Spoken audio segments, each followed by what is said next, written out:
ಇವತ್ತಿನ ಕತೆ ಇಬ್ಬರು ಕ್ಲಾಸ್ಮೇಟ್ ಗಳ ಬಗ್ಗೆ. ಒಬ್ಬರನ್ನೊಬ್ರು ಜಾಸ್ತಿ ಇಷ್ಟಪಡದ ಇಬ್ಬರು ಜನ ವಿಧಿಯ ಆಟದಿಂದ ಒಂದು ನಿರ್ಜನ ಐಲ್ಯಾಂಡ್ ಅಲ್ಲಿ ಸಿಲುಕಿ ಬಿಡ್ತಾರೆ. ಅಲ್ಲಿ ಊಟ ಇಲ್ಲ, ಸಹಾಯ ಇಲ್ಲ, ಒಬ್ಬ ಮನುಷ್ಯನೂ ಇಲ್ಲ. ಸುತ್ತಲೂ ಕಾಡು, ಸಮುದ್ರ ಮತ್ತು ಬದುಕಿಗಾಗಿ ಹೋರಾಟ ಮಾತ್ರ. ಆದ್ರೆ ನಿಧಾನವಾಗಿ ಅವರ ದ್ವೇಷ ಸ್ನೇಹವಾಗುತ್ತೆ. ಆ ಸ್ನೇಹ ಪ್ರೀತಿಗೆ ತಿರುಗುತ್ತೆ. ಕೊನೆಗೆ ಆ ಅಪಾಯಕಾರಿ ಐಲ್ಯಾಂಡ್ ಅಲ್ಲಿ ಅವರು ಹೆಂಗೆ ಬದುಕುಳಿದ್ರು ಮತ್ತು ಅವ್ರ ನಡುವೆ ಏನೇನೆಲ್ಲ ನಡೆಯಿತು, ಇದನ್ನೆಲ್ಲ ನಾವು ಇವತ್ತಿನ ಈ ಸಂಪೂರ್ಣ ಕಥೆಯಲ್ಲಿ ನೋಡೋಣ. ಕತೆ ಶುರುವಾಗೋದು ಎಮ್ಮ ಅನ್ನೋ ಒಂದು ಸುಂದರವಾದ ಹುಡುಗಿಯನ್ನು ತೋರಿಸುತ್ತಾ. ಬೆಳಿಗ್ಗೆ ಬೇಗ ಎದ್ದು ಅವಳು ಸ್ಕೂಲ್ಗೆ ರೆಡಿ ಆಗ್ತಾಳೆ. ಎಮ್ಮ ಶಾಲೆಯಲ್ಲಿ ಒಬ್ಬ ಒಳ್ಳೆಯ ಮತ್ತು ಫೇಮಸ್ ಸ್ಟೂಡೆಂಟ್. ಅವಳಿಗೆ ತುಂಬಾ ಫ್ರೆಂಡ್ಸ್ ಇದ್ದಾರೆ. ಇನ್ನೊಂದು ಕಡೆ ಡೀನ್. ಎಮ್ಮಗೆ ಹೋಲಿಸಿದ್ರೆ ಡೀನ್ ತುಂಬಾ ಆಲಸ್ಯದ ಹುಡುಗ. ಬೆಳಿಗ್ಗೆ ಲೇಟ್ ಆಗಿ ಎದ್ದು ಬಾತ್ರೂಮ್ ಹೋಗಿ ಬ್ರಷ್ ಮಾಡಿ ತಕ್ಷಣ ವಿಡಿಯೋ ಗೇಮ್ ಮಾಡೋಕೆ ಕುಳ್ಕೊಳ್ತಾನೆ. ಆಗ ಅವರಪ್ಪ ಹೇಳ್ತಾರೆ, ಸ್ಕೂಲ್ಗೆ ಲೇಟ್ ಆಗ್ತೀಯಾ? ಅದೇ ಸಮಯದಲ್ಲಿ ಎಮ್ಮ ಮತ್ತೆ ಅವಳ ತಂಗಿ ಸ್ಟೇಸಿನ ಅವರಮ್ಮ ಬಾರ್ಬರಾ ಶಾಲೆಗೆ ಬಿಟ್ಟು ಹೋಗ್ತಾಳೆ. ಶಾಲೆಗೆ ಬಂದ ಮೇಲೆ ಎಮ್ಮ ತನ್ನ ಬೆಸ್ಟ್ ಫ್ರೆಂಡ್ ಲೀಸ್ ಅನ್ನ ಭೇಟಿ ಮಾಡ್ತಾಳೆ. ಅವರು ಮಾತಾಡ್ತಿರುವಾಗ ಸ್ಟೀಫನ್ ಅನ್ನೋ ಹುಡುಗ ಎಮ್ಮಗೆ ಹಾಯ್ ಅಂತ ಹೇಳ್ತಾನೆ. ಇದನ್ನ ನೋಡಿ ಲೀಸ್ ಎಮ್ಮನ ಚುಡಾಯಿಸೋಕೆ ಶುರು ಮಾಡ್ತಾಳೆ. ಅದೇ ದಿನ ಕ್ಲಾಸ್ ಅಲ್ಲಿ ಅವರ ಟೀಚರ್ ನಾಳೆ ಬೆಳಿಗ್ಗೆ 7 ಗಂಟೆಗೆ ಟ್ರಿನಿಟಿ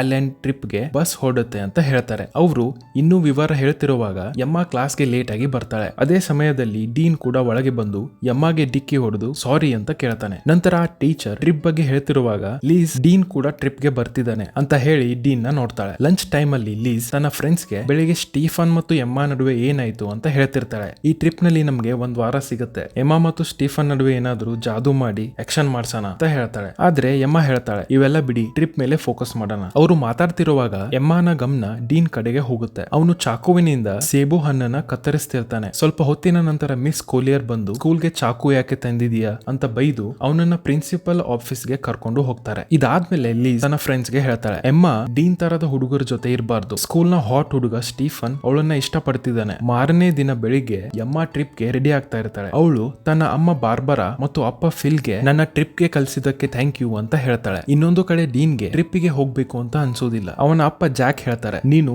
ಸ್ಕೂಲ್ ರೂಲ್ಸ್ ಬ್ರೇಕ್ ಮಾಡಿದ್ಮೇಲೂ ನಿನ್ನ ಟ್ರಿಪ್ ಗೆ ಕಳ್ಸೋಕೆ ನಾನು ಎಷ್ಟು ಕಷ್ಟಪಟ್ಟಿದ್ದೀನಿ ಗೊತ್ತಾ? ಡೀನ್ ಒಪ್ಕೊಳ್ತಾನೆ. ಮುಂದೆ ಅವರ ಟೀಚರ್ ಎಲ್ರಿಗೂ ಬಸ್ ಗೆ ಏರೋಕೆ ಹೇಳ್ತಾರೆ. ಬಸ್ ಏರೋವಾಗ ಸ್ಟೀಫನ್ ಎಮ್ಮಗೆ ಹೇಗಿದೆಯಾ ಅಂತ ಕೇಳ್ತಾನೆ. ಮತ್ತೆ ಲೀಸ್ ಎಮ್ಮನ ಚುಡಾಯಿಸ್ತಾಳೆ. ಆದ್ರೆ ಎಮ್ಮ ಅದನ್ನ ಇಗ್ನೋರ್ ಮಾಡ್ತಾಳೆ. ಸ್ವಲ್ಪ ಸಮಯದ ನಂತರ ಎಲ್ರು ಟ್ರಿನಿಟಿ ಐಲ್ಯಾಂಡ್ ಗೆ ತಲುಪ್ತಾರೆ. ಬಸ್ ನಿಂದ ಇಳಿದ್ಮೇಲೆ ಮಿಸ್ ಕೋಲಿಯರ್ ಹೇಳ್ತಾರೆ, ಡಿನ್ನರ್ಗೂ ಮುಂಚೆ ಎಲ್ರು ಪೂಲ್ ನಲ್ಲಿ ಎಂಜಾಯ್ ಮಾಡಬಹುದು. ನಾಳೆಯಿಂದ ಪ್ರೋಗ್ರಾಮ್ ಶುರು ಆಗುತ್ತೆ. ಸ್ವಲ್ಪ ಹೊತ್ತಿನ ಬಳಿಕ ಎಮ್ಮ ಮತ್ತು ಅವಳ ಫ್ರೆಂಡ್ಸ್ ಪೂಲ್ ಗೆ ಹೋಗ್ತಾರೆ. ಅಲ್ಲಿ ಎಮ್ಮ ಸ್ಟೀಫನ್ ನ ಭೇಟಿ ಮಾಡ್ತಾಳೆ. ಎಲ್ರು ಒಟ್ಟಿಗೆ ಮೋಜು ಮಾಡ್ತಿರ್ತಾರೆ. ಆದ್ರೆ ಡೀನ್ ಮಾತ್ರ ಬಾಲ್ಕನಿಯಿಂದ ಇದನ್ನೆಲ್ಲಾನು ಒಬ್ಬನೇ ನೋಡ್ತಿರ್ತಾನೆ. ಅದೇ ಸಂಜೆ ಲೀಸ್ ಬಂದು ಎಮ್ಮಗೆ ಹೇಳ್ತಾಳೆ, ಸ್ಟೀಫನ್ ಇಲ್ಲಿ ನಡೆಯೋ ಬೋಟ್ ಪಾರ್ಟಿಗೆ ನಮ್ಮನ್ನ ಕರೆದಿದ್ದಾನೆ. ಆದ್ರೆ ಎಮ್ಮ ಮೊದಲು ನಿರಾಕರಿಸ್ತಾಳೆ. ನಂತರ ಅವಳ ಫ್ರೆಂಡ್ಸ್ ಉಪದರಕ್ಕೆ ಒಪ್ಕೊಂಡು ಎಲ್ರು ಪಾರ್ಟಿಗೆ ಹೋಗ್ತಾರೆ. ಪಾರ್ಟಿಗೆ ಬಂದ್ಮೇಲೆ ಎಮ್ಮ ಸ್ಟೀಫನ್ ನ ಹುಡುಕ್ತಿರ್ತಾಳೆ. ಆಗ ಅವನು ಇನ್ನೊಂದು ಹುಡುಗಿ ಜೊತೆ ಇರೋದು ಕಾಣಿಸುತ್ತೆ. ಇದನ್ನ ನೋಡಿ ಎಮ್ಮ ಬೇಸರದಿಂದ ಹೊರಟು ಹೋಗ್ತಾಳೆ. ಇದನ್ನ ಡೀನ್ ಕೂಡ ನೋಡ್ತಿರ್ತಾನೆ. ಅವನು ಹೇಳ್ತಾನೆ, ನಿನ್ನ ಬಾಯ್ ಫ್ರೆಂಡ್ ತುಂಬಾ ಚೆನ್ನಾಗಿ ಎಂಜಾಯ್ ಮಾಡ್ತಿದ್ದಾನೆ. ಆಗ ಎಮ್ಮ ಕೋಪದಿಂದ ನಿನ್ಗೆ ಅದರಿಂದ ಏನು ಅಂತ ಕೇಳ್ತಾಳೆ. ಅಷ್ಟರಲ್ಲಿ ಪೊಲೀಸ್ ಬರ್ತಾರೆ. ಪಾರ್ಟಿಯಲ್ಲಿ ಡ್ರಗ್ಸ್ ಇದೆ ಅನ್ನೋ ಮಾಹಿತಿ ಅವರಿಗೆ ಸಿಕ್ಕಿರುತ್ತೆ. ಎಲ್ರೂ ಮುಂದೆ ಬರೋಕೆ ಹೇಳ್ತಾರೆ. ಅದೇ ಟೈಮ್ ಅಲ್ಲಿ ಎಮ್ಮ ಕಾಲು ಜಾರಿ ಸಮುದ್ರಕ್ಕೆ ಬೀಳ್ತಾಳೆ. ಇದನ್ನ ನೋಡಿ ಡೀನ್ ಅವಳನ್ನ ಕಾಪಾಡೋಕೆ ನೀರಿನಲ್ಲಿ ಜಿಗಿತಾನೆ. ಅವನು ಎಮ್ಮನ ಒಂದು ಚಿಕ್ಕ ಬೋಟ್ ಗೆ ಕರ್ಕೊಂಡು ಹೋಗ್ತಾನೆ. ಆ ಚಿಕ್ಕ ಬೋಟ್ ದೊಡ್ಡ ಬೋಟ್ ಗೆ ಅಟ್ಯಾಚ್ ಆಗಿರುತ್ತೆ. ಪೊಲೀಸರ ಸಮಸ್ಯೆ ಬೇಡ ಅಂತ ಡೀನ್ ಆ ಹಗ್ಗನ ಕಟ್ ಮಾಡ್ತಾನೆ. ಪೊಲೀಸ್ ಹೋದ್ಮೇಲೆ ಮತ್ತೆ ದೊಡ್ಡ ಬೋಟ್ ಗೆ ಹೋಗೋಣ ಅಂತ ಹೇಳ್ತಾನೆ. ಅದೇ ಸಮಯದಲ್ಲಿ ಆ ದೊಡ್ಡ ಬೋಟ್ ಬಹಳ ದೂರ ಹೋಗ್ಬಿಡುತ್ತೆ ಹಾಗೂ ಭಾರಿ ಗಾಳಿ ಮತ್ತೆ ಮಳೆ ಶುರು ಆಗುತ್ತೆ. ಡೀನ್ ಗಮನಿಸ್ತಾನೆ, ಆ ಬೋಟ್ ಗೆ ಮೋಟರ್ ಕೂಡ ಇಲ್ಲ. ಅಷ್ಟರಲ್ಲಿ ಒಂದು ಅಲೆ ಬರುತ್ತೆ. ಇಬ್ರು ಬೋಟ್ ಅನ್ನ ಬಿಗಿಯಾಗಿ ಹಿಡಿದುಕೊಳ್ತಾರೆ. ಬೆಳಿಗ್ಗೆ ಆಗುವಾಗ ಅವರು ಅಲೆಗಳಲ್ಲಿ ತೇಲ್ಕೊಂಡು ಅರೇಬಿಯನ್ ಸಮುದ್ರದ ಮಧ್ಯೆ ಹೋಗಿರ್ತಾರೆ. ಡೀನ್ ಫೋನ್ ಕೆಲಸ ಮಾಡೋದಿಲ್ಲ. ಅವನು ಎಮ್ಮಳ ಫೋನ್ ಕೇಳ್ತಾನೆ. ಆದ್ರೆ ಅದಕ್ಕೂ ನೆಟ್ವರ್ಕ್ ಇರೋದಿಲ್ಲ. ಎಮ್ಮ ಕೋಪದಿಂದ ಹೇಳ್ತಾಳೆ, ನಾವು ಪಾರ್ಟಿ ಬೋಟ್ ಅನ್ನ ಹಿಂಬಾಲಿಸಬೇಕಿತ್ತು. ಡೀನ್ ಹೇಳ್ತಾನೆ, ಚಿಂತೆ ಮಾಡ್ಬೇಡ, ಯಾರಾದ್ರೂ ನಮ್ಮನ್ನ ರೆಸ್ಕ್ಯೂ ಮಾಡ್ತಾರೆ. ಅಷ್ಟರಲ್ಲಿ ಎಮ್ಮಗೆ ದೂರದಲ್ಲಿ ಒಂದು ಐಲ್ಯಾಂಡ್ ಕಾಣಿಸುತ್ತೆ. ಡೀನ್ ಬೋಟ್ ಅನ್ನ ಆ ಕಡೆ ತೆಗೆದುಕೊಂಡು ಹೋಗ್ತಾನೆ. ತುಂಬಾ ಕಷ್ಟಪಟ್ಟು ಇಬ್ರು ಐಲ್ಯಾಂಡ್ ನ ತಲುಪ್ತಾರೆ. ಆ ಐಲ್ಯಾಂಡ್ ಅಲ್ಲೂ ಕೂಡ ನೆಟ್ವರ್ಕ್ ಸಿಗೋದಿಲ್ಲ. ಬೋಟ್ ಅಲ್ಲಿ ಅವರಿಗೆ ಒಂದು ಫ್ಲೇರ್ ಗನ್ ಸಿಗುತ್ತೆ. ಅದನ್ನ ಡೀನ್ ತೆಗೆದುಕೊಳ್ತಾನೆ. ಅವರು ಆ ಐಲ್ಯಾಂಡ್ ಅಲ್ಲಿ ಸಹಾಯ ಸಿಗುತ್ತೆ ಅನ್ನೋ ಆಸೆಯಿಂದ ಮುಂದೆ ನಡ್ಕೊಂಡು ಹೋಗ್ತಿರ್ತಾರೆ. ಇನ್ನೊಂದು ಕಡೆ ಹೋಟೆಲ್ ನಲ್ಲಿ ಪಾರ್ಟಿಯ ಘಟನೆಯ ನಂತರ ಅವರ ಟೀಚರ್ ಟ್ರಿಪ್ ನ ಕ್ಯಾನ್ಸಲ್ ಮಾಡ್ತಾರೆ. ಆಗ ಲಿಸ್ ಹೇಳ್ತಾಳೆ, ಎಮ್ಮ ಹೋಟೆಲ್ಗೆ ವಾಪಸ್ ಬಂದಿಲ್ಲ. ನಿನ್ನೆ ರಾತ್ರಿ ಅವಳು ಯಾರ್ದೋ ಜೊತೆ ಇದ್ಲು ಅಂತ ಅನ್ಕೊಂಡು ಅವಳು ಯಾರಿಗೂ ಕೂಡ ಎಮ್ಮ ಬಗ್ಗೆ ಇನ್ಫಾರ್ಮ್ ಮಾಡಿರೋದಿಲ್ಲ. ಎಮ್ಮನ ಕೊನೆ ಸರ್ತಿ ಅವಳು ಪಾರ್ಟಿ ಬೋಟ್ ಅಲ್ಲಿ ನೋಡಿದ್ಲು ಅಂತ ಹೇಳ್ತಾಳೆ. ನಂತರ ಅಟೆಂಡೆನ್ಸ್ ತೆಗ್ದಾಗ ಡೀನ್ ಕೂಡ ಮಿಸ್ಸಿಂಗ್ ಅನ್ನೋದು ಗೊತ್ತಾಗುತ್ತೆ. ಈಗ ಎಲ್ರಿಗೂ ಡೀನ್ ಮತ್ತು ಎಮ್ಮ ಇಬ್ಬರು ಕಾಣೆಯಾಗಿದ್ದಾರೆ ಅನ್ನೋದು ಸ್ಪಷ್ಟವಾಗುತ್ತೆ. ಪೊಲೀಸ್ ಎಲ್ಲರನ್ನು ವಿಚಾರಣೆ ಮಾಡ್ತಾರೆ. ಮಿಸ್ ಮಿಸ್ ಕೋಲಿಯರ್ ಕೇಳ್ತಾಳೆ, ಇವ್ರನ್ನ ಹುಡ್ಕೋಕೆ ಏನಾದ್ರೂ ದಾರಿ ಇದೆಯಾ? ಪೊಲೀಸ್ ಹೇಳ್ತಾರೆ, ಇಂಥ ಕೇಸ್ಗಳು ಸುಮಾರು ಆಗ್ತಿರುತ್ತವೆ, ಬಹುಶಃ ಅವರು ತಾವೇ ಬರ್ತಾರೆ, ಆದ್ರೆ ಸಮುದ್ರದಲ್ಲಿ ಸಿಲುಕಿದ್ರೆ ಹುಡ್ಕೋದು ಕಷ್ಟ. ಈ ಸುದ್ದಿ ಕೇಳಿ ಡೀನ್ ಅಪ್ಪ ಜಾಕ್ ಕೂಡ ಸ್ಕೂಲ್ಗೆ ಬರ್ತಾರೆ. ಅಲ್ಲಿ ಎಮ್ಮಾನ ಪೇರೆಂಟ್ಸ್ ನ ಭೇಟಿ ಮಾಡ್ತಾರೆ. ಎಲ್ರು ತುಂಬಾ ಟೆನ್ಷನ್ ಆಗಿರ್ತಾರೆ. ಇನ್ನೊಂದು ಕಡೆ ಎಮ್ಮಾ ಮತ್ತು ಡೀನ್ ಕಾಡಿನೊಳಗೆ ನಡೆಯುತ್ತಿರುವಾಗ ಒಂದು ಸುಂದರ ವಾಟರ್ ಫಾಲ್ ಕಾಣಿಸುತ್ತೆ. ಡೀನ್ಗೆ ಅದು ತುಂಬಾ ಇಷ್ಟ ಆಗುತ್ತೆ. ಅವನು ಫೋಟೋನ ತೆಗೆಯೋಕೆ ಕೇಳ್ತಾನೆ. ಆದ್ರೆ ಎಮ್ಮಾ ಕೋಪದಿಂದ, ನಾವು ಇಲ್ಲಿ ಸಿಕ್ಕಾಕೊಂಡಿದ್ದೀವಿ, ನಿನ್ಗೆ ಇದೆಲ್ಲ ಎಂಜಾಯ್ ಆಗ್ತಿದ್ಯಾ? ನನ್ಗೆ ಈ ಟಿಪ್ ನ ಪ್ರಾಜೆಕ್ಟ್ ಅಲ್ಲಿ ಚೆನ್ನಾಗಿ ಮಾರ್ಕ್ಸ್ ಬರಬೇಕು, ಹಾಗೂ ನಾನು ಪ್ರಿನ್ಸ್ಟನ್ ಯೂನಿವರ್ಸಿಟಿಗೆ ಹೋಗ್ಬೇಕು, ಇಲ್ಲಿಂದ ಬೇಗ ಹೊರ ಬರ್ದಿದ್ರೆ ನನ್ನ ಭವಿಷ್ಯನೇ ಹಾಳಾಗುತ್ತೆ ಅಂತ ಹೇಳ್ತಾಳೆ. ಇಬ್ರು ಮುಂದೆ ನಡೆದು ಐಲ್ಯಾಂಡ್ ನ ತುದಿಗೆ ಹೋಗ್ತಾರೆ. ಆದ್ರೆ ಸಹಾಯ ಸಿಗೋದಿಲ್ಲ. ನಂತರ ಬೋಟ್ ಕಡೆ ಹಿಂದಿರುಗೋಕೆ ತೀರ್ಮಾನಿಸ್ತಾರೆ. ಆದ್ರೆ ಅಲ್ಲಿ ಹೋಗಿ ನೋಡಿದ್ರೆ ಬೋಟ್ ಸಮುದ್ರದ ಅಲೆಗಳಲ್ಲಿ ಹೋಗ್ಬಿಟ್ಟಿರುತ್ತೆ. ಅವರಿಗೆ ಒಂದು ಲೈಫ್ ಜಾಕೆಟ್ ಮಾತ್ರ ಸಿಗುತ್ತೆ. ಇಡೀ ದಿನ ನಡೆದಿದ್ರಿಂದ ಇಬ್ರು ಸುಸ್ತಾಗಿರ್ತಾರೆ. ರಾತ್ರಿ ಆಗುತ್ತೆ. ಡೀನ್ ಬೆಂಕಿನ ಹಚ್ತಾನೆ. ರಾತ್ರಿ ಅಲ್ಲೇ ಕಳೆಯೋಕೆ ತೀರ್ಮಾನ ಮಾಡ್ತಾರೆ. ಎಮ್ಮಾಗೆ ಚಳಿ ಆಗ್ತಿರೋದನ್ನ ನೋಡಿ ಡೀನ್ ತನ್ನ ಶರ್ಟ್ ನ ಕೊಡ್ತಾನೆ. ನಂತರ ಇಬ್ರು ಮಾತಾಡ್ತಾರೆ. ನಾಳೆ ನಮ್ಮ ಪೇರೆಂಟ್ಸ್ ನಮ್ಮನ್ನ ಹುಡುಕ್ತಾರೆ. ಬೆಳಿಗ್ಗೆ ಡೀನ್ ಎದ್ದು ನೋಡಿದ್ರೆ ಎಮ್ಮಾ ಇರೋದಿಲ್ಲ. ಹುಡುಕುತ್ತಾ ಹೋದಾಗ ಅವಳು ಸಮುದ್ರದ ತೀರದಲ್ಲಿ SOS ಅಂತ ಬರೀತಿರ್ತಾಳೆ. ಡೀನ್ ಕೇಳ್ತಾನೆ, ಏನ್ ಮಾಡ್ತಿದ್ಯಾ? ಎಮ್ಮಾ ಹೇಳ್ತಾಳೆ, ಜೀವ ಉಳಿಸ್ಕೊಳ್ಳಕ್ಕೆ ಪ್ರಯತ್ನ ಪಡ್ತಿದ್ದೀನಿ. ನಂತರ ಡೀನ್ ಈಜೋಕೆ ಹೋಗ್ತಾನೆ. ಎಮ್ಮಾ ಅವನನ್ನೇ ನೋಡ್ತಿರ್ತಾಳೆ. ಇನ್ನೊಂದು ಕಡೆ ಹೋಟೆಲ್ ನಲ್ಲಿ ಎಲ್ರು ಟೆನ್ಷನ್ ಆಗಿರ್ತಾರೆ. ಅಲ್ಲಿ ಮಿಸ್ಟರ್ ಸೇನ್ ಪೊಲೀಸ್ಗೆ ಒಂದು ಚಿಕ್ಕ ಬೋಟ್ ಸಿಕ್ಕಿದೆ ಅಂತ ಹೇಳ್ತಾರೆ. ಬಹುಶಃ ಅದರಲ್ಲಿ ಡೀನ್ ಮತ್ತು ಎಮ್ಮಾ ಇದ್ದಿರಬಹುದು ಅಂತ. ನಂತರ ಜಾಕ್ ಹೇಳ್ತಾನೆ, ಪೊಲೀಸ್ ಏನು ಮಾಡ್ತಿಲ್ಲ ಅಂದ್ರೆ ನಾವು ಒಂದು ಪ್ರೈವೇಟ್ ರೆಸ್ಕ್ಯೂ ಟೀಮ್ಗೆ ಹೇಳೋಣ. ಆಗ ಮಿಸ್ಟರ್ ಸೇನ್ ಹೇಳ್ತಾರೆ, ಪೊಲೀಸ್ ಅವರ ಕೆಲಸನ ಚೆನ್ನಾಗಿ ಮಾಡ್ತಿದ್ದಾರೆ, ಅವರು ಬೇಗ ಮಕ್ಕಳನ್ನ ಹುಡುಕ್ತಾರೆ. ಮುಂದೆ ಎಮ್ಮ ಒಂದು ವಾಟರ್ ಫಾಲ್ ನಲ್ಲಿ ಕುಡಿಯೋಕೆ ಅಂತ ನೀರನ್ನ ತಗೋಬೇಕಾದ್ರೆ ಅವಳಿಗೆ ಒಂದು ವಿಚಿತ್ರ ಅನುಭವ ಆಗುತ್ತೆ. ಯಾರೋ ತನ್ನನ್ನ ನೋಡ್ತಿದ್ದಾರೆ ಅಂತ ಅನ್ಸಿ ಅವಳು ಭಯ ಪಟ್ಟು ವಾಪಸ್ ಬರ್ತಾಳೆ. ಇಬ್ರು ಒಟ್ಟಿಗೆ ಎಲೆಗಳಿಂದ ಒಂದು ಚಿಕ್ಕ ಗುಡಿಸಲ್ನ ಕಟ್ತಾರೆ. ನಂತರ ಸಮುದ್ರದ ತೀರದಲ್ಲಿ ದೊಡ್ಡದಾಗಿ SOS ಅಂತ ಬರೀತಾರೆ. ಹಣ್ಣುಗಳನ್ನ ಹುಡುಕಿ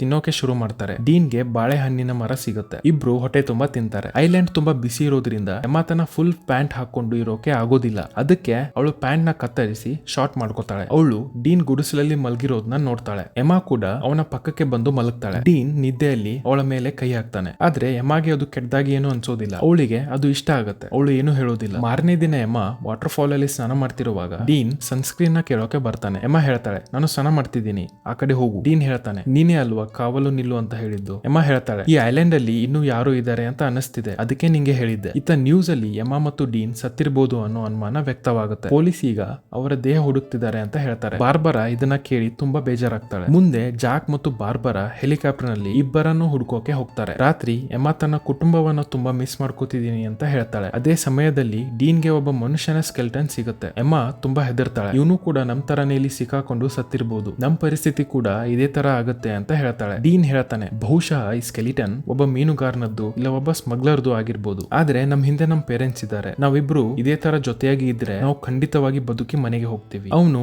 ಎಮಾಗೆ ಧೈರ್ಯ ಕೊಡ್ತಾನೆ. ನಂತರ ಇಬ್ರು ಮೊದಲ ಬಾರಿಗೆ ಒಬ್ಬರನ್ನೊಬ್ಬರು ಕಿಸ್ ಮಾಡ್ಕೊಳ್ತಾರೆ. ಎಮಾ ಮೊದಲ ಬಾರಿ ಇದನ್ನೆಲ್ಲಾನು ಮಾಡ್ತಿರ್ತಾಳೆ. ಅದು ಅವಳಿಗೆ ತುಂಬಾ ಇಷ್ಟನೂ ಆಗ್ತಿರುತ್ತೆ. ಆ ರಾತ್ರಿ ಅವರಿಬ್ಬರ ನಡುವಿನ ದೂರ ಸಂಪೂರ್ಣ ಕಡಿಮೆ ಆಗುತ್ತೆ. ಆ ರಾತ್ರಿ ಅವರು ಬಿರುಗಾಳಿ ಹಾಗೂ ಭೂಕಂಪನ ತುಂಬಾ ಎಂಜಾಯ್ ಮಾಡ್ತಾರೆ. ಎಮಾಗೆ ಇದು ಮೊದಲ ಬಾರಿ ಅನುಭವ ಆಗಿತ್ತು. ಆದ್ರೂ ಕೂಡ ಎಮಾ ಕ್ಷಣನ ತುಂಬಾ ಎಂಜಾಯ್ ಮಾಡ್ತಾಳೆ. ಬೆಳಿಗ್ಗೆ ಎಮಾ ಎದ್ದು ನೋಡಿದ್ರೆ ಡೀನ್ ಕಾಣಿಸೋದಿಲ್ಲ. ಅವಳು ಹೆದರಿ ಹುಡುಕುತ್ತಾ ಹೋಗ್ತಾಳೆ. ಡೀನ್ ಒಂದು ಗುಂಡಿನ ತೋಡ್ತಿರ್ತಾನೆ. ಎಮಾಗೆ ಇವನ್ಯಾಕೆ ಈ ತರ ಮಾಡ್ತಿದ್ದಾನೆ ಅಂತ ಅರ್ಥ ಆಗೋದಿಲ್ಲ. ಅಷ್ಟರಲ್ಲಿ ಎಮಾ ಜಾರಿ ಬೀಳ್ತಾಳೆ. ಅವಳಿಗೆ ಗಾಯ ಆಗುತ್ತೆ. ಡೀನ್ ತಕ್ಷಣ ಅವಳ ಗಾಯ ನೋಡಿ ಅವಳನ್ನ ಕೇರ್ ಮಾಡೋಕೆ ಶುರು ಮಾಡ್ತಾನೆ. ನಂತರ ಇಬ್ಬರು ವಾಟರ್ ಫಾಲ್ ನಲ್ಲಿ ಸ್ನಾನ ಮಾಡ್ತಾರೆ. ಡೀನ್ ತನ್ನ ಅಮ್ಮ ಕಾರ್ ಆಕ್ಸಿಡೆಂಟ್ ಅಲ್ಲಿ ಸತ್ರು ಅಂತ ಹೇಳ್ತಾನೆ. ಎಮ್ಮ ಕೂಡ ಅವನ ಮಾತನ್ನ ಶಾಂತವಾಗಿ ಕೇಳ್ತಾಳೆ. ಮಳೆ ಶುರು ಆಗುತ್ತೆ. ಡೀನ್ ಮಳೆಯಲ್ಲಿ ಡಾನ್ಸ್ ಮಾಡೋಕೆ ಶುರು ಮಾಡ್ತಾನೆ. ಎಮ್ಮ ಅದನ್ನು ನೋಡಿ ತುಂಬಾ ಖುಷಿ ಪಡ್ತಾಳೆ. ಇಬ್ಬರು ಮಳೆಯಲ್ಲಿ ಡಾನ್ಸ್ ಮಾಡ್ತಾರೆ. ಡೀನ್ ಎಮ್ಮಳ ಕೂದಲಿಗೆ ಹೂವನ್ನ ಹಾಕ್ತಾನೆ. ಇದಾದ್ಮೇಲೆ ಎಮ್ಮ ಮತ್ತೆ ನನ್ಗೆ ನಿನ್ನ ಬಿರುಗಾಳಿ ಬೇಕು ಅಂತ ಹೇಳ್ತಾಳೆ. ಡೀನ್ ಮತ್ತೆ ಎಮ್ಮ ಬಿರುಗಾಳಿ ಮತ್ತು ಭೂಕಂಪನ ಬದಲಾಯಿಸ್ಕೊತಾರೆ. ದಿನಗಳು ಕಳೆಯುತ್ತವೆ. ನ್ಯೂಸ್ ಅಲ್ಲಿ ಈಗ ಅವರು ಕಾಣೆಯಾಗಿ 1 ತಿಂಗಳು ಆಯ್ತು ಅಂತ ಹೇಳ್ತಾರೆ. ಎಮ್ಮ ಮತ್ತೆ ಡೀನ್ ಸತ್ತಿದ್ದಾರೆ ಅಂತ ಹೇಳಿ ಪೊಲೀಸ್ ಹುಡುಕೋದನ್ನ ನಿಲ್ಲಿಸ್ತಾರೆ. ಆದ್ರೆ ಎಮ್ಮ ಫ್ರೆಂಡ್ಸ್ ಗೆ ಹಾಗೂ ಬಾರ್ಬರಾಗೆ ಇನ್ನೂ ಅವಳು ಬದುಕಿದ್ದಾಳೆ ಅನ್ನೋ ನಂಬಿಕೆಯಲ್ಲಿ ಇರ್ತಾರೆ. ಬಾರ್ಬರಾ ಜಾಕ್ ನ ಜೊತೆ ಹೆಲಿಕಾಪ್ಟರ್ ಅಲ್ಲಿ ಎಮ್ಮ ಮತ್ತೆ ಡೀನ್ ಮತ್ತೆ ಹುಡುಕೋಕೆ ಹೋಗ್ತಾರೆ. ಅವ್ರನ್ನ ಚೆನ್ನಾಗಿ ಹುಡ್ಕೋಕೆ ಎಲ್ರಿಗೂ ಪೇಪರ್ಸ್ ನ ಹಂಚ್ತಾ ಇರ್ತಾರೆ. ಇದಾದ್ಮೇಲೆ ಜಾಕ್ ಬಾರ್ಬರಾಗೆ ಹೇಳ್ತಾನೆ, ನಾವು ಎಲ್ಲಾ ತರ ಪ್ರಯತ್ನ ಪಡ್ತಿದೀವಿ, ಆದ್ರೂ ಎಮ್ಮ ಮತ್ತೆ ಡೀನ್ ನಮ್ಗೆ ಸಿಗ್ತಾ ಇಲ್ಲ. ಮೇ ಬಿ ನಾವೀಗ ಮನೆಗೆ ಹೋಗ್ಬೇಕು. ಇದನ್ನ ಕೇಳಿ ಬಾರ್ಬರಾಗೆ ತುಂಬಾ ಬೇಜಾರಾಗುತ್ತೆ. ಇನ್ನೊಂದು ಕಡೆ ಡೀನ್ ಮತ್ತೆ ಎಮ್ಮ ಈಗ ಐಲ್ಯಾಂಡ್ ಜೀವನಕ್ಕೆ ಹೊಂದಿಕೊಂಡಿರ್ತಾರೆ. ಅವರು ಒಬ್ರಿಗೊಬ್ರು ತುಂಬಾ ಹತ್ತಿರವಾಗಿರ್ತಾರೆ. ಐಲ್ಯಾಂಡ್ ಅಲ್ಲಿ ತುಂಬಾ ಎಂಜಾಯ್ ಮಾಡ್ತಿರ್ತಾರೆ. ಮನ್ಸಾದಾಗ ಎಲ್ಲ ಅವರು ಡೀನ್ ನ ಬಿರುಗಾಳಿ ಮತ್ತೆ ಎಮ್ಮನ ಭೂಕಂಪನ ಎಂಜಾಯ್ ಮಾಡ್ತಿರ್ತಾರೆ. ಇದಾದ್ಮೇಲೆ ಎಮ್ಮ ಡೀನ್ ಗೆ ಕೇಳ್ತಾಳೆ, ಮೊದಲನೇ ಸರ್ತಿ ನೀನು ಯಾವಾಗ ಮಾಡಿದ್ದೆ ಮತ್ತೆ ಅವಳು ಯಾರು ಅಂತ. ನಾನು ಸ್ಕೂಲಲ್ಲಿ ಇರ್ಬೇಕಾದ್ರೆ ನಂಗೆ ಒಬ್ಳು ಸೀನಿಯರ್ ಪರಿಚಯ ಇದ್ಲು, ಅವಳ ಜೊತೆ ಅಂತ ಹೇಳ್ತಾನೆ. ಡೀನ್ಗೆ ಇದು ಎಮ್ಮನ ಮೊದಲನೇ ಸರ್ತಿ ಅಂತ ಗೊತ್ತಿತ್ತು. ಅದಕ್ಕೆ ಅವನು ಕೇಳ್ತಾನೆ, ನಿನ್ಗೆ ಯಾವ ತರ ಅನ್ನಿಸ್ತು ಅಂತ. ಸ್ವಲ್ಪ ಅಜೀಬ್ ಅನ್ಸಿದ್ರು ಕೂಡ ತುಂಬಾ ಚೆನ್ನಾಗಿತ್ತು ಅಂತ ಅವಳು ಹೇಳ್ತಾಳೆ. ಹಾಗೆ ಅವಳು ಇನ್ನು ನಾನು ಈ ಭೂಕಂಪನ ತುಂಬಾ ಎಕ್ಸ್ಪೀರಿಯನ್ಸ್ ಮಾಡ್ಬೇಕು ಅಂತ ಹೇಳ್ತಾಳೆ. ಡೀನ್ ಐಲ್ಯಾಂಡ್ ಒಳಗೆ ಹೋಗಿ ಫ್ರೂಟ್ಸ್ ನ ತಗೊಂಡ್ ಬರಕ್ಕೆ ಅಂತ ಹೋಗ್ತಾನೆ. ಅಚಾನಕ್ ಆಗಿ ಅವರಿಗೆ ಮೇಲಿಂದ ಒಂದು ಪ್ಲೇನ್ ಶಬ್ದ ಕೇಳಿಸುತ್ತೆ. ಇಬ್ರು ಓಡಿ ಬರ್ತಾರೆ, ಫ್ಲೇರ್ ಗನ್ ನ ಹುಡುಕ್ತಾರೆ. ಆದ್ರೆ ಫ್ಲೇರ್ ಗನ್ ಸಿಗೋದಿಲ್ಲ, ಪ್ಲೇನ್ ದೂರ ಹೋಗ್ಬಿಡುತ್ತೆ. ನಂತರ ಎಮಾ ಕೂಡ ಫ್ಲೇರ್ ಗನ್ ನ ಹುಡುಕ್ತಾಳೆ, ಅವಳಿಗೂ ಕೂಡ ಸಿಗೋದಿಲ್ಲ. ಎಮಾಗೆ ಅನ್ಸುತ್ತೆ ನಮ್ಮ ಐಲ್ಯಾಂಡ್ ಅಲ್ಲಿ ಇನ್ನೂ ಯಾರೋ ಇದ್ದಾರೆ, ಅವರೇ ನಮ್ಮ ವಸ್ತುಗಳನ್ನ ಕದೀತಿದ್ದಾರೆ. ಇನ್ನೂ ಕೆಲ ದಿನಗಳು ಹಾಗೆ ಕಳೆಯುತ್ತವೆ. ಇದಿಷ್ಟು ದಿನಗಳಲ್ಲಿ ಅಲ್ಲಿ ಬರೀ ಒಂದೇ ಪ್ಲೇನ್ ಬಂದಿರುತ್ತೆ, ಅದು ಕೂಡ ಅವರನ್ನ ಕಾಪಾಡೋದಿಲ್ಲ. ಇಬ್ರು ಗುಡಿಸಲಲ್ಲಿ ಕೂತ್ಕೊಂಡು ಮಾತಾಡ್ತಾ ಇರ್ತಾರೆ. ಎಮಾ ಹೇಳ್ತಾಳೆ, ನಾವು ಈಗ ಮನೆಗೆ ಹೋಗ್ತೀವಿ ಅನ್ನೋ ಭರವಸೆನ ಬಿಡ್ಬೇಕು. ಈಗ ಅವರು ಇಲ್ಲೇ ಒಬ್ಬರ ಜೊತೆ ಒಬ್ರು ಜೀವನ ಕಳೆಯೋ ನಿರ್ಧಾರ ಮಾಡ್ಬೇಕು ಅಂತ ಮಾತಾಡ್ತಿರುವಾಗ ಡೀನ್ಗೆ ಏನೋ ಒಂದು ಪ್ರಾಣಿಯ ಶಬ್ದ ಕೇಳಿಸುತ್ತೆ. ಆ ಪ್ರಾಣಿನ ಹುಡ್ಕೋಕೆ ಡೀನ್ ಕಾಡಿನೊಳಗಡೆ ಹೋಗ್ತಾನೆ. ಡೀನ್ ಬಗ್ಗೆ ಚಿಂತೆ ಆಗಿದೆ ಎಮ್ಮ ಕೂಡ ಅವನ ಹಿಂದೆನೆ ಹೋಗ್ತಾಳೆ. ಡೀನ್ ಸ್ವಲ್ಪ ಮುಂದೆ ಹೋಗಿ ನೋಡಿದಾಗ ಅಲ್ಲಿ ಒಂದು ಬ್ಲಾಕ್ ಪ್ಯಾಂಥರ್ ಇರುತ್ತೆ. ಅದನ್ನ ನೋಡಿದ ತಕ್ಷಣ ಡೀನ್ ಓಡೋಕೆ ಶುರು ಮಾಡ್ತಾನೆ. ಹೀಗೆ ಓಡ್ತಾ ಬಹಳ ದೂರ ಹೋದ್ಮೇಲೆ ಅವನು ಅಚಾನಕ್ ಆಗಿ ನೆಲದ ಮೇಲೆ ಬಿದ್ದ್ಬಿಡ್ತಾನೆ. ಎಮ್ಮ ಓಡ್ತಾ ಡೀನ್ ಹತ್ತಿರ ಬಂದಾಗ ಅವಳಿಗೆ ಡೀನ್ ಕೈಯಲ್ಲಿ ರಕ್ತದಿಂದ ತುಂಬಿದ ಚಾಕು ಕಾಣಿಸುತ್ತೆ. ಡೀನ್ ಆ ಬ್ಲಾಕ್ ಪ್ಯಾಂಥರ್ ನ ಕೊಂದಿರ್ತಾನೆ. ನಂತರ ನಾವು ನೋಡೋದು ಏನಂದ್ರೆ ಎಮ್ಮ ಮತ್ತು ಡೀನ್ ಇಲ್ಲದೆ ಅವರ ಫ್ರೆಂಡ್ಸ್ ಮತ್ತು ಅವರ ಪೇರೆಂಟ್ಸ್ ತಮ್ಮ ಜೀವನನ ಮುಂದುವರಿಸ್ತಾ ಇರ್ತಾರೆ. ಇನ್ನೊಂದು ಕಡೆ ಎಮ್ಮ ಮತ್ತು ಡೀನ್ ಕೂಡ ಆ ಐಲ್ಯಾಂಡ್ ಅಲ್ಲಿ ಬದುಕೋದನ್ನ ಕಲ್ತಿರ್ತಾರೆ. ಅಲ್ಲೇ ತಮ್ಮ ಜೀವನನ ಕೂಡ ಕಳೆಯೋ ನಿರ್ಧಾರ ಮಾಡಿರ್ತಾರೆ. ಯಾಕಂದ್ರೆ ಯಾರಾದ್ರೂ ಬಂದು ನಮ್ಮನ್ನ ಉಳಿಸ್ತಾರೆ ಅನ್ನೋ ಆಸೆ ಕೂಡ ಅವರಿಗೆ ಮುಗ್ದೋಗಿರುತ್ತೆ. ಅವರು ಬೇಟೆ ಆಡೋದನ್ನ ಕೂಡ ಕಲಿತಿರ್ತಾರೆ. ಅಲ್ಲೇ ಒಂದು ಗುಡಿಸಲ್ನ ಕಟ್ಕೊಂಡು ವಾಸ ಮಾಡ್ತಿರ್ತಾರೆ. ಎಲ್ಲಾ ನಿರೀಕ್ಷೆನ ಬಿಟ್ಟು ಒಬ್ಬರ ಜೊತೆ ಒಬ್ರು ಖುಷಿಯಾಗಿ ದಿನ ಕಳೆಯೋಕೆ ಶುರು ಮಾಡ್ತಾರೆ. ಒಂದು ದಿನ ಎಮ್ಮಗೆ ವಾಂತಿ ಆಗೋಕೆ ಶುರು ಆಗುತ್ತೆ. ಇದನ್ನ ನೋಡಿ ಡೀನ್ ಕೇಳ್ತಾನೆ, ನೀನು ಪ್ರೆಗ್ನೆಂಟ್ ಆಗಿದೀಯಾ? ಆಗ ಎಮ್ಮ ಹೇಳ್ತಾಳೆ, ಇಲ್ಲ, ಹಾಗೆ ಆಯ್ತು ಅಷ್ಟೇ. ನಂತರ ಎಮ್ಮ ಬೆಟರ್ ಫೀಲ್ ಆಗೋಕೆ ಡೀನ್ ಹತ್ತಿರ ಬಂದು ಮಲಗ್ತಾಳೆ. ಇಬ್ಬರು ಮಾತಾಡ್ತಿರುವಾಗ ಅಚಾನಕ್ ಎಮ್ಮ ಕಳೆದುಕೊಂಡ ವಸ್ತುಗಳು ಮೇಲಿಂದ ಕೆಳಗೆ ಬೀಳಕ್ಕೆ ಶುರು ಆಗುತ್ತೆ. ಇಬ್ರು ಮೇಲೆ ನೋಡಿದಾಗ ಆ ಮರದ ಮೇಲೆ ಒಂದು ಕೋತಿ ಕೂತಿರುತ್ತೆ. ಅದು ಅವ್ರ ಸಾಮಾನುಗಳನ್ನ ಕೆಳಗೆ ಎಸಿತಿರುತ್ತೆ. ಆಗ ಅವರಿಗೆ ಗೊತ್ತಾಗುತ್ತೆ ಆ ಕೋತಿಯ ಕೈಯಲ್ಲಿ ಅದೇ ಫ್ಲೇರ್ ಗನ್ ಇದೆ ಅಂತ. ಎಮ್ಮ ಆ ಕೋತಿಗೆ ಒಂದು ಬಾಳೆಹಣ್ಣನ್ನ ತೋರಿಸ್ತಾಳೆ. ಆಗ ಆ ಕೋತಿ ಗನ್ನನ್ನ ಕೆಳಗೆ ಬಿಡುತ್ತೆ. ಅಷ್ಟರಲ್ಲಿ ಮೇಲಿಂದ ಒಂದು ಹೆಲಿಕಾಪ್ಟರ್ ಸೌಂಡ್ ಕೇಳಿಸುತ್ತೆ. ಇಬ್ರು ಓಡುತ್ತಾ ಖಾಲಿ ಜಾಗಕ್ಕೆ ಬರ್ತಾರೆ. ಎಮ್ಮ ಫ್ಲೇರ್ ಗನ್ನ ಲೋಡ್ ಮಾಡಿ ಫೈರ್ ಮಾಡ್ತಾಳೆ. ಆಗ ಹೆಲಿಕಾಪ್ಟರ್ ನವರು ಅವರನ್ನ ನೋಡ್ತಾರೆ. ಅದರ ನಂತರ ಕೊನೆಗೂ ಅವರನ್ನ ರೆಸ್ಕ್ಯೂ ಮಾಡ್ಲಾಗತ್ತೆ. ಈಗ ಫೈನಲಿ 3 ತಿಂಗಳು ಆದ್ಮೇಲೆ ಇಬ್ರು ಮನೆಗೆ ವಾಪಸ್ ಬರ್ತಾರೆ. ಏರ್ಪೋರ್ಟ್ ನಲ್ಲಿ ಎಮ್ಮ ಮತ್ತು ಡೀನ್ ಅವರ ಫ್ರೆಂಡ್ಸ್ ಮತ್ತು ಪೇರೆಂಟ್ಸ್ ಅವರನ್ನ ನೋಡಿ ತುಂಬಾ ಖುಷಿ ಪಡ್ತಾರೆ. ನಂತರ ಇಬ್ಬರು ಪೇರೆಂಟ್ಸ್ ಅವರನ್ನ ತಮ್ಮ ಮನೆಗಳಿಗೆ ಕರ್ಕೊಂಡು ಹೋಗ್ತಾರೆ. ಮನೆಗೆ ಬಂದ ನಂತರ ಅದೇ ರಾತ್ರಿ ಡೀನ್ ಎಮ್ಮನ ಭೇಟಿ ಮಾಡೋಕೆ ಬರ್ತಾನೆ. ಇಬ್ರು ಮನೆಗೆ ವಾಪಸ್ ಬಂದ್ಮೇಲೆ ಎಷ್ಟು ವಿಚಿತ್ರ ಅನ್ನಿಸ್ತಿದೆ ಅಂತ ಮಾತಾಡ್ತಿರ್ತಾರೆ. ಆಗ ಡೀನ್ ಎಮ್ಮಗೆ ಕಿಸ್ ಮಾಡೋಕೆ ಹೋಗ್ತಾನೆ. ಆದ್ರೆ ಎಮ್ಮ ತಡಿತಾಳೆ. ಪ್ರತಿ 10 ನಿಮಿಷಕ್ಕೂ ನನ್ನ ಪೇರೆಂಟ್ಸ್ ನನ್ನ ನೋಡೋಕೆ ಬರ್ತಾರೆ, ನೀನು ಈಗ ಹೋಗ್ಬೇಕು ಅನ್ಸುತ್ತೆ ಅಂತ ಹೇಳ್ತಾಳೆ. ನಾವು ವಾಪಸ್ ಬಂದಿರೋ ಖುಷಿಗೆ ನನ್ನ ಪೇರೆಂಟ್ಸ್ ಪಾರ್ಟಿ ಇಟ್ಟಿದ್ದಾರೆ, ನೀನು ಕೂಡ ಬರ್ಬೇಕು.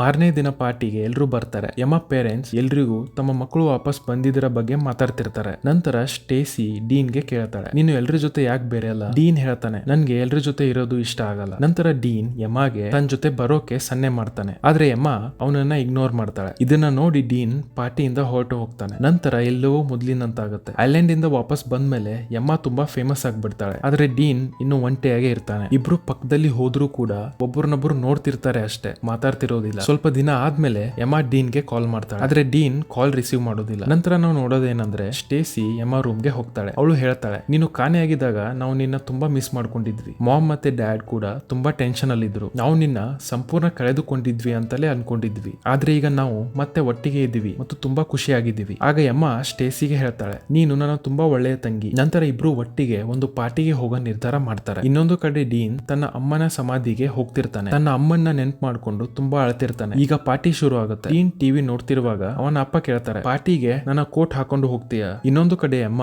ತನ್ನ ತಂಗಿಯ ಜೊತೆ ಪಾರ್ಟಿಗೆ ಬಂದಿರ್ತಾಳೆ. ನಂತರ ಲೀಸ್ ಬಂದು ಎಮ್ಮಗೆ ಒಂದು ಸರ್ಪ್ರೈಸ್ ತೋರಿಸೋಕೆ ಹೊರಗೆ ಕರ್ಕೊಂಡು ಹೋಗ್ತಾಳೆ. ಆಗ ಎಮ್ಮ ನೋಡ್ತಾಳೆ, ಹೊರಗೆ ಮಳೆಯಲ್ಲಿ ಡೀನ್ ಕೋಟ್ ಹಾಕೊಂಡು ನಿಂತಿರ್ತಾನೆ. ಅವನು ಎಮ್ಮಗಾಗಿ ಕಾಯ್ತಿರ್ತಾನೆ. ಇದನ್ನ ನೋಡಿ ಎಮ್ಮಗೆ ಐಲ್ಯಾಂಡ್ ಅಲ್ಲಿರೋ ಎಲ್ಲಾ ನೆನಪುಗಳು ಬರುತ್ತವೆ. ನಂತರ ಎಮ್ಮ ಪಾರ್ಟಿಯಿಂದ ಹೊರಗೆ ಬಂದು ಡೀನ್ ಹತ್ತಿರ ಹೋಗ್ತಾಳೆ. ಇಲ್ಲಿ ಇಬ್ರು ತುಂಬಾ ಖುಷಿಯಾಗಿರ್ತಾರೆ. ನಂತರ ಒಬ್ಬರನ್ನೊಬ್ರು ಕಿಸ್ ಮಾಡ್ಕೊಳ್ಳೋಕೆ ಶುರು ಮಾಡ್ತಾರೆ. ಇದೇ ಸೀನ್ ನ ಜೊತೆ ಈ ಕಥೆಯಲ್ಲಿ ಮುಗಿಯುತ್ತೆ.